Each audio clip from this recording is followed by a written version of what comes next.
দেশপ্রেমিক বাংলাদেশী, দেশে বিদেশে যে যেখানে আছেন আসসালামু আলাইকুম। গত ১৭ই সেপ্টেম্বর সৌদি আরব এবং পাকিস্তানের মাঝে স্বাক্ষরিত হয়ে গেল ঐতিহাসিক সামরিক চুক্তি।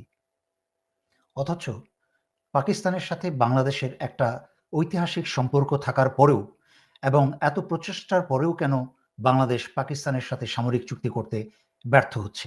কে বা কারা এই চুক্তি করতে বাধা দিচ্ছে?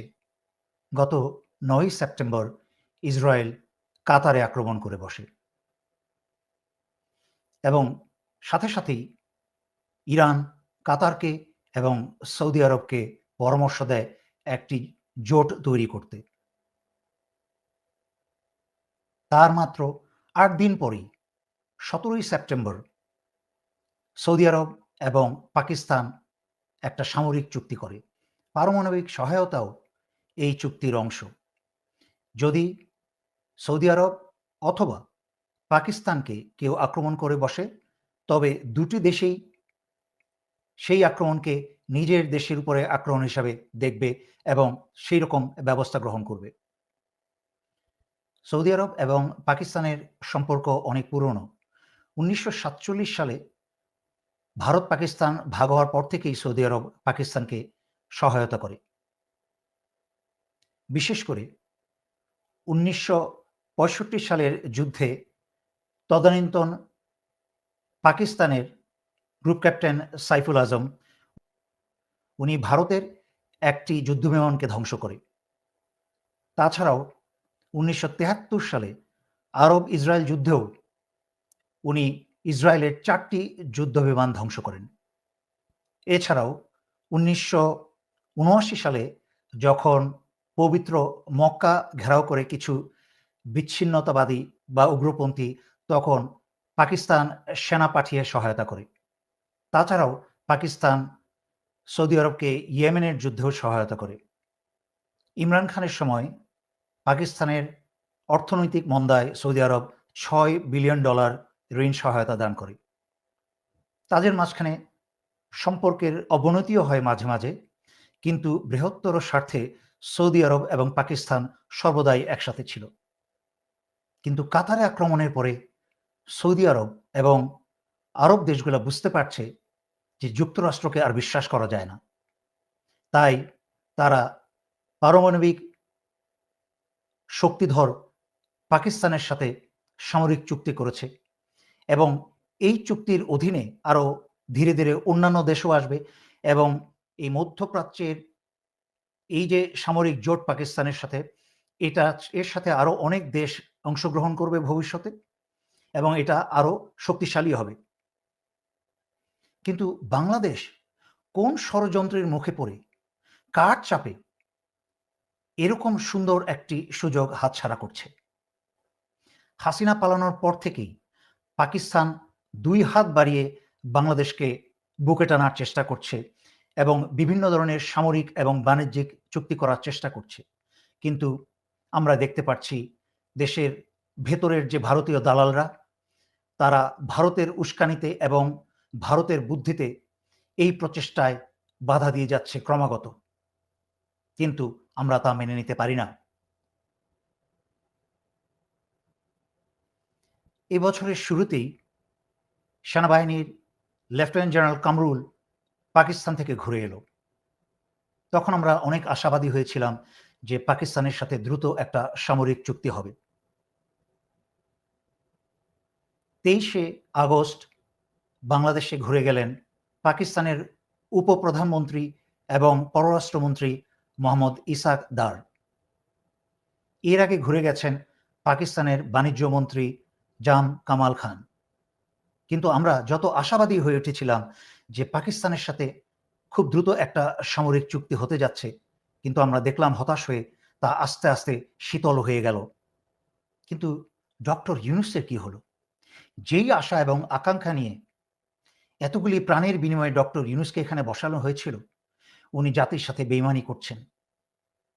উনি হঠাৎ করেই এই ১৫০০ ছাত্রছাত্রী জনতা শহীদদের সাথে এবং আহতদের সাথে এবং জাতির সাথে বেইমানি করে পশ্চিমা তথা যুক্তরাষ্ট্রের কথায় উঠছেন আর বসছেন।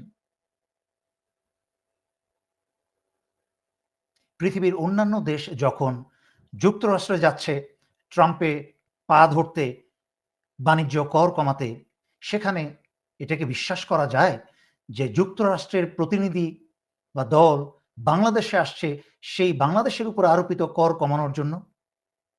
আসলে আড়ালে কি চলছে? আমরা ভারত থেকে মুক্ত হয়ে আমরা যুক্তরাষ্ট্রের গোলামি বরণ করতে পারি না। এই বাণিজ্য কর আলোচনার আড়ালে চলছে বড় ষড়যন্ত্র। যেই মানবিক করিডোর আরাকানের মাঝখানে দেয়ার চেষ্টা চলছিল, তা আবার তোড়জোড়ের মাধ্যমে চলছে এবং সেই বিষয়ে অনেক চুক্তি গোপনে স্বাক্ষরিত হচ্ছে। এখন চলুন তো আমরা বাংলাদেশ আর পাকিস্তানের মাঝখানে একটু সামান্য তুলনা করি। বাংলাদেশের অর্থনীতি পাকিস্তানের থেকে অনেক ভালো।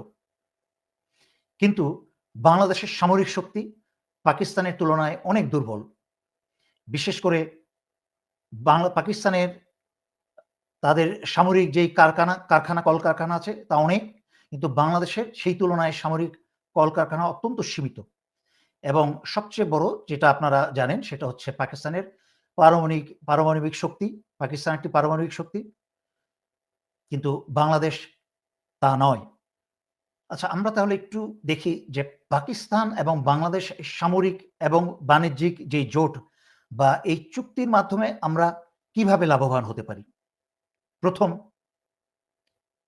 এবং সবচেয়ে গুরুত্বপূর্ণ বিষয় হচ্ছে ভারতের দাদাগিরি বন্ধ হয়ে যাবে। দ্বিতীয়, বাংলাদেশ থেকে ভারতীয় সমস্ত গোয়েন্দা বা রয়ের গোয়েন্দা তারা ক্রমে ক্রমে পালাতে বাধ্য হবে, বাংলাদেশ ছাড়তে বাধ্য হবে এবং একই সাথে বাংলাদেশে থাকা ভারতীয় দালালরা হয় সরে যাবে আর নয়তো চেপে যাবে। সময়ের সাথে তাদের মাঝখানে পরিবর্তন আসবে। তৃতীয়, বাংলাদেশে উন্নত সামরিক কারখানা গড়ে উঠবে।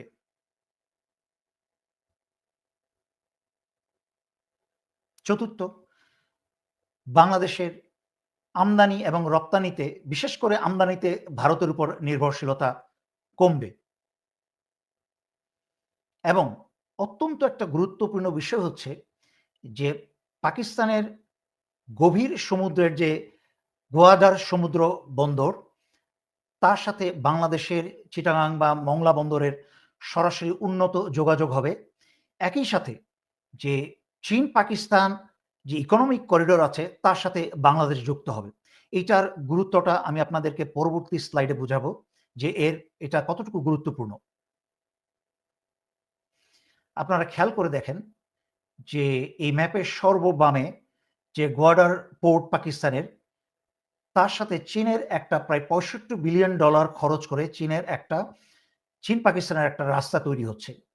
যা হচ্ছে আর ডানে দেখতে পাচ্ছেন যে এই লাল রঙের লাল দাগ দিয়ে যে রাস্তাটা দেখানো হয়েছে চীন থেকে মালাক্কা স্ট্রিট হয়ে বে অফ বেঙ্গলে, এই মালাক্কা স্ট্রিটটা যদি কখনো কোনো কারণে যদি যুক্তরাষ্ট্র বন্ধ করে দেয়, এবং যেই চেষ্টাই যুক্তরাষ্ট্র এখন ডক্টর মোহাম্মদ ইউনূসের মাধ্যমে করার চেষ্টা করছে যে আরাকান করিডোর করে সেই সমুদ্র বঙ্গোপসাগর, যেটা বারবার ডক্টর ইউনূস বলে সমুদ্র শাসন নিজে না করে উনি যুক্তরাষ্ট্রকে শাসন করতে দিবে, যেন যুক্তরাষ্ট্র এই চীনের মালাক্কা স্ট্রিটটা নিয়ন্ত্রণে নিতে পারে।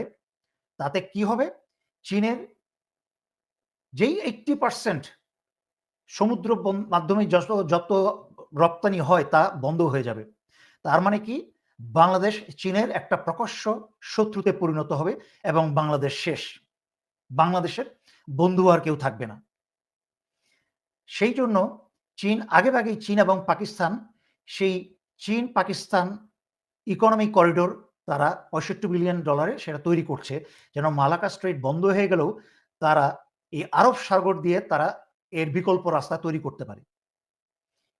কিন্তু আমরা মালাক্কা স্ট্রেইট তো বন্ধ করতে দিতেই পারি না, উপরন্তু আমরা পাকিস্তানের সাথে সামরিক এবং বাণিজ্যিক চুক্তি করে আমরা এই চীন পাকিস্তান যে ইকোনমিক করিডোর তার অংশীদার হতে চাই এবং যে গোয়ার্ডার যেই পোর্ট আছে পাকিস্তানের, তার মাধ্যমে বাংলাদেশের গভীর সমুদ্র বন্দরের মংলা, চিটাগাং যত বন্দর আছে তার সাথে আমরা উন্নত যোগাযোগ স্থাপন করতে চাই এবং তার মাধ্যমেই হবে সত্যিকার অর্থে সমুদ্র জয় বাংলাদেশের জন্য। এবং এই সমুদ্র জয় আমরা যুক্তরাষ্ট্রের মাধ্যমে আমরা কখনোই আশা করতে পারি না। তারা বাংলাদেশে প্রবেশ করে বাংলাদেশকে নিঃস্ব করে দিবে। এক দখলদার ভারতের কাছ থেকে মুক্ত হয়ে আরেক দখলদার যুক্তরাষ্ট্রের অধীনে আমরা যেতে চাই না। সুতরাং যে কোনো মূল্যে আমাদেরকে পাকিস্তানের সাথে সামরিক এবং বাণিজ্যিক চুক্তি করতেই হবে। তাহলে আমরা কি করতে পারি যেন পাকিস্তানের সাথে বাংলাদেশের একটা সামরিক চুক্তি হয়? সেটা অনেক কিছু করতে পারি। তার মাঝখানে কয়েকটা বিষয় আমি আমার নিজের থেকে বলছি। বাংলাদেশে আরো অনেক জ্ঞানী ব্যক্তি আছেন যাদের দেশপ্রেম আছে, সততা আছে, আমি নিশ্চিত তারা আরো ভালো, ভালো বুদ্ধি এবং রাস্তা বের করতে পারবে। আমরা যেমন প্রথমত বাংলাদেশের জনগণের, কারণ এই দেশ বাংলাদেশের জনগণের, সুতরাং আমাদেরকে সামাজিক চাপ সৃষ্টি করতে হবে এই ডক্টর ইউনূস সরকারের উপরে সামাজিক চাপ সৃষ্টি করতে হবে। এই সামাজিক চাপ, এই যে যারা এখন জেনজি আছো, তোমরা যারা ইয়াং জেনারেশন আছো, এই যে যারা তোমরা এনসিপি করছো, তোমরা দল রাজনীতি সব ভুলে যাও। সবার আগে দেশ বাঁচলে, দেশের জনগণ বাঁচলে তোমাদের রাজনৈতিক দলগুলা বাঁচবে এবং আরো শক্তিশালী হয়ে দাঁড়াবে। তাই তোমাদেরকে দেশের স্বার্থ চিন্তা করে খালি এনসিপি বা নিজের দল নিয়ে হইচই রই না করে তোমরা সবাই একত্রে মিলে, জামাত, শিবির, এনসিপি, সাধারণ জনগণ সবাই একত্রে মিলে এই সরকারের উপরে চাপ সৃষ্টি করতে হবে পাকিস্তানের সাথে, এই আণবিক বোমার শক্তিধর দেশের সাথে একটা সামরিক এবং বাণিজ্যিক চুক্তি সৌদি আরবের মতো দ্রুত স্বাক্ষর করার জন্য। দ্বিতীয়ত, সামরিক চাপ সৃষ্টি করতে হবে বাংলাদেশ সশস্ত্র বাহিনীতে যারা সিনিয়র, জুনিয়র এবং সকল পদবীর সামরিক সদস্য আছেন, তারা উপরস্থ সামরিক বাহিনীর অফিসারদের উপরে চাপ সৃষ্টি করুন যে বাংলাদেশের স্বাধীনতা, সার্বভৌমত্ব রক্ষার যে ওয়াদা আপনারা করেছেন, সেই ওয়াদা রক্ষার জন্য পাকিস্তানের সাথে একটা সামরিক চুক্তি আমাদের আবশ্যক। বিশেষ করে ভারতের আগ্রাসনের বিরুদ্ধে টিকে থাকতে হলে আমাদেরকে পাকিস্তানের সাথে একটা সামরিক চুক্তি করতেই হবে। আপনারা বিভিন্ন দরবারে, মিটিংয়ে আপনারা যার কমান্ডারদের উপরে চাপ সৃষ্টি করুন সবাই একত্রে। এখন ভয় পাওয়ার সময় নয়। এবং যেখানেই দেখবেন কমান্ডাররা আপনাদের উপরে কোনো অ্যাকশন নেবে, সেখানেই আপনারা আমাকে জানিয়ে দিবেন। জনতার সামনে উন্মুক্ত করে দিব যে কোন জেনারেল, কোন ব্রিগেড কমান্ডার এবং জেনারেল ওয়াকার করছে কিনা তা আমাকে জানিয়ে দিবেন। আমি পাবলিকের সামনে ওপেন করে দিব, তাদের নাম ছবি প্রকাশ করে দিব যে তারা দেশ এবং জনতার শত্রু।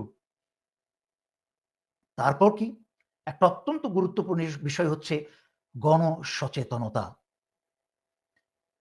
এই ভিডিওটা দয়া করে দেশের স্বার্থে, জনগণের স্বার্থে বেশি বেশি করে শেয়ার করুন, প্রচার করুন।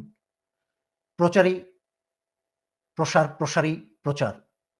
জনসচেতনতা কিন্তু যখন সমগ্র জাতি একটা সময় এসে এক কণ্ঠে বলবে যে হ্যাঁ, আমরা পাকিস্তানের সাথে আমরা সামরিক এবং বাণিজ্য চুক্তি করতে চাই, এটা বাংলাদেশের স্বাধীনতার সার্বভৌমত্বের জন্য এবং অস্তিত্বের জন্য যখন এক দাবি হয়ে দাঁড়াবে, তখন তার সরকার করতে বাধ্য হবে। ডক্টর খলিলের মতো লোকরা পশ্চিমা দেশে যুক্তরাষ্ট্রের কথায় সেই আরাকান মানবিক করিডোর বন্ধ করে জনতার চাপে পাকিস্তানের সাথে সামরিক চুক্তি করতে বাধ্য হবে। বুঝতে হবে, আরব দেশগুলা যারা তেলের খনি, স্বর্ণের খনি নিয়ে বসে আছে এত বছর, তারা নিজের সিংহাসন বাঁচাতে, তাদের রাজত্ব বাঁচাতে যারা পশ্চিমা দেশের গোলামি করেছে, তারাও পর্যন্ত বুঝতে পারছে যে যুক্তরাষ্ট্রকে আর পশ্চিমাদেরকে আর বিশ্বাস করা যায় না। সুতরাং আমরা কি এতটাই বোকা হয়ে গেলাম যে ডক্টর খলিলের মতো লোকের কথায় আমরা পশ্চিমাদের কথায় উঠবার বসবো? না, আমাদের স্বার্থ আমাদেরকে রক্ষা করতে হবে, আমাদের স্বাধীনতা, আমাদের সার্বভৌমত্ব আমাদেরকে রক্ষা করতে হবে। যেভাবে জুলাই আগস্ট 2024-এ আমরা স্বাধীনতা, সার্বভৌমত্ব রক্ষা করেছি, প্রয়োজনে আবার সবাই রাস্তায় নেবে, এই জেনজি মিলে, সমস্ত জনগণ মিলে, এই সবাইকে একত্র হয়ে আমাদেরকে স্বাধীনতা, সার্বভৌমত্ব আবার রক্ষা করতে হবে। মনে রাখতে হবে, এনসিপি কিন্তু এই জেনজির প্রতিনিধিত্ব করে না। তারা এখন ছোটখাটো রাজনৈতিক দলে পরিণত হয়ে গেছে। কিন্তু বাংলাদেশের তোমরা যারা নবীন আছো, যারা তরুণ আছো, বাংলাদেশের তরুণ-তরুণী, যুবক-যুবতী যারা আছো, যাদের বুক ভরা দেশপ্রেম, যারা দেশের স্বাধীনতার সার্বভৌমত্ব রক্ষা করতে চাও এবং দেশকে একটা শক্তিশালী জায়গায় দেখতে চাও, তারাই কিন্তু সত্যিকার অর্থে জেনজি এবং তোমরা পাকিস্তানের সাথে বাংলাদেশের সামরিক চুক্তি করতে এই সরকারকে বাধ্য করো। এই বলে আজকের জন্য আমি এখানেই শেষ করছি। ধন্যবাদ। আসসালামু আলাইকুম।